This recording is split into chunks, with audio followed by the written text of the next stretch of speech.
Wesh la Famax, on se retrouve pour le débrief et du coup également le match des huitièmes de finale à venir pour le Maroc et donc le débrief du match entre le Maroc et le Canada, un petit peu Croatie-Belgique et ce qui vient de se passer maintenant entre le Japon, l'Espagne et l'Allemagne et le Costa Rica. On va revenir tout d'abord sur le Maroc, mais d'abord un énorme merci encore une fois les gars à toutes les personnes qui étaient présentes sur les lives. On a commenté tous les matchs ensemble et c'était un régal. Merci de votre soutien comme d'habitude. Et je rappelle que demain ou aujourd'hui quand vous voyez le débrief à 15 h, on sera en live pour Ghana-Uruguay plus Portugal-Corée du Sud et le soir pour Brésil-Cameroun plus Suisse, je sais plus qui, j'ai un trou. Bref, on sera en live pour les matchs, donc je compte sur vous pour être présent, ça va être une folie. Et merci à ceux qui prennent 2 secondes pour liker et s'abonner et mettre un petit commentaire pour le référencement. Vous êtes des cracks, merci à tous. On va parler maintenant de ce match et les Marocains qui remportent le match face au Canada dans un match qui a été très grandement dominé par les Marocains. Et ça fait tellement du bien de voir le Maroc jouer encore une fois comme ça. Sur la première mi-temps notamment, le Maroc a été très bon, 2 buts très rapides. Et le seul moyen pour que le Maroc, avant le match, soit éliminé, c'était bien évidemment qu'il perde et que la Belgique gagne. La Belgique aurait pu gagner dans l'autre match, mais le Maroc n'a pas voulu prendre ce risque. Ils ont remporté ce match. 2 buts mis très rapidement dans les 20 premières minutes. Derrière, un but contre son camp d'Aguerd et un but après des buts signalés hors jeu pour le Maroc. Mais en deuxième mi-temps, ça a été très compliqué. Le Maroc a beaucoup reculé, il y a eu des barres, etc. Donc en cas de nul, le Maroc aurait fait deuxième au pire, le Maroc était qualifié. Mais là, le Maroc a frappé un énorme coup en terminant premier de ce groupe. Et bravo, bravo à tous les frères marocains. Je suis très content pour vous. Je l'ai déjà dit comme mon propre pays, je suis très content pour le Maroc, très content pour les Marocains. Bravo à vous, vous pouvez être fiers de ce que vous avez fait. C'est exceptionnel, le Maroc qui termine premier devant le 2e du mondial 2018 et le 3e du mondial 2018 dans son groupe. C'est exceptionnel, c'est exceptionnel. Donc bravo les Marocains, même si ça a été un petit peu compliqué pour Aguerd. Vraiment mention honorable à Enesiri qui a été vraiment virulent. Bouffal un petit peu décevant, mais Ziyech très bon. Saïs est énormissime. Je suis fan total de ce défenseur. Saïs est énorme. Bounou est très bon. Mazraoui, Hakimi, c'est très solide. Bravo les Marocains, vous avez une super équipe et j'espère que vous allez encore plus loin parce que maintenant on connaît votre adversaire et forcément avant de parler de tout ça et de l'adversaire du Maroc qui sera l'Espagne, il s'est passé des dingueries dans notre match. De l'autre côté il y avait le Japon et l'Espagne qui avait ouvert le score, l'Allemagne qui avait ouvert le score, tout allait bien.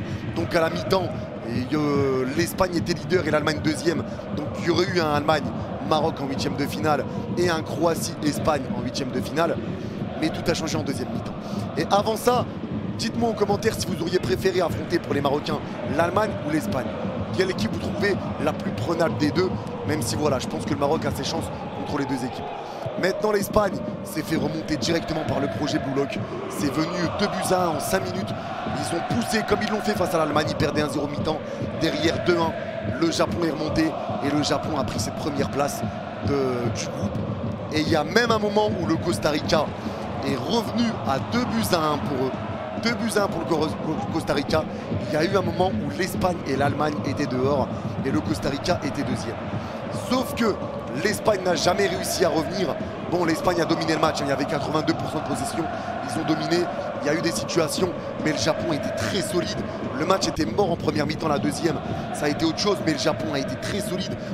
L'Espagne a eu énormément de mal à faire douter cette équipe japonaise, qui ont été très solides et très combatifs entre elles. Bravo les Japonais, extraordinaire. En plus, je l'avais dit, que soit l'Espagne, soit l'Allemagne allait péter. Et c'est arrivé, donc bravo les Japonais. Mais l'Espagne, offensivement, ça a été très compliqué. Le Japon a très bien géré et le Japon a pris cette victoire pour valider la première place, c'est énormissime. L'Espagne aurait pu sortir en cas de victoire du Costa Rica, mais l'Allemagne a su revenir dans le match. L'Allemagne pour passer devant l'Espagne, parce que les deux équipes ont 4 points.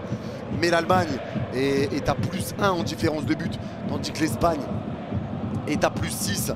Donc ils auraient dû rajouter 5 buts, ils auraient dû gagner le 9-2 l'Allemagne pour passer. Mais ce n'est pas le cas. Donc malgré la défaite, l'Espagne est qualifiée, l'Allemagne est dehors et le Costa Rica qui a fait un bon match malgré tout, même si ça a craqué à la fin. Il s'est passé vraiment des dingueries, ça a bougé dans tous les sens dans ce classement. Et donc on aura un Espagne, Maroc en 8e de finale. Ça va être exceptionnel. Ça va être exceptionnel. Ça va être un match qui va être vraiment compliqué pour les Marocains, mais pas impossible. Le Maroc a montré un visage. Ils sont déjà sortis des équipes très très fortes et ils sont capables maintenant de le faire face à l'Espagne. L'Espagne, c'est une équipe de possession, mais leur point faible, c'est les attaquants. Ils n'ont pas de redoutables attaquants, j'ai envie de dire, même si tout le monde peut faire la différence.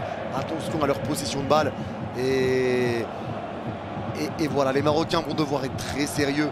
Les Marocains vont devoir être très soudés et surtout en avoir dans le mental, parce que ne pas avoir le ballon pendant beaucoup de temps, ils n'auront pas beaucoup les Marocains, je pense, dans ce match.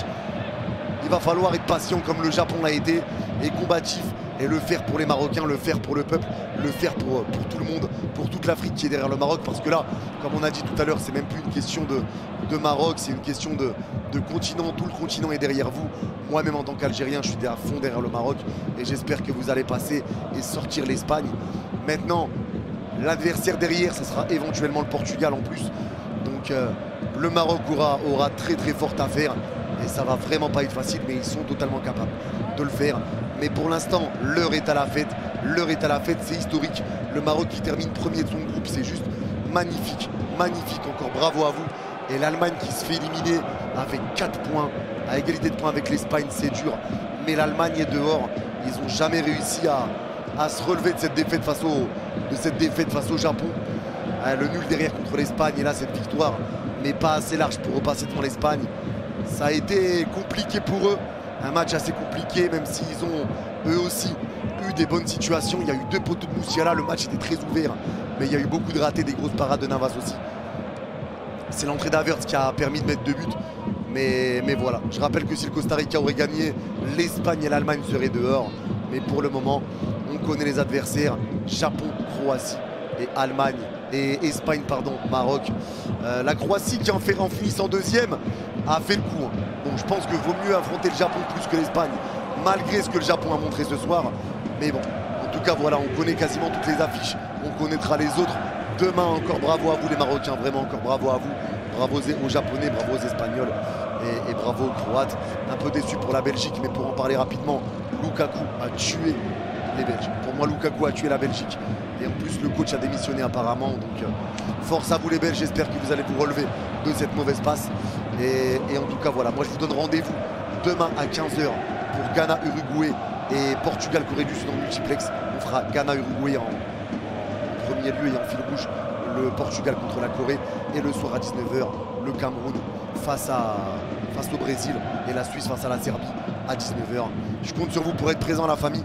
Merci à tous. Merci également encore une fois à tous ceux qui mettront le petit like et qui s'abonneront et qui mettront le commentaire pour le référencement. Vous êtes des cracks. Prenez soin de vous. Bye bye. Et allez Maroc. On le Maroc.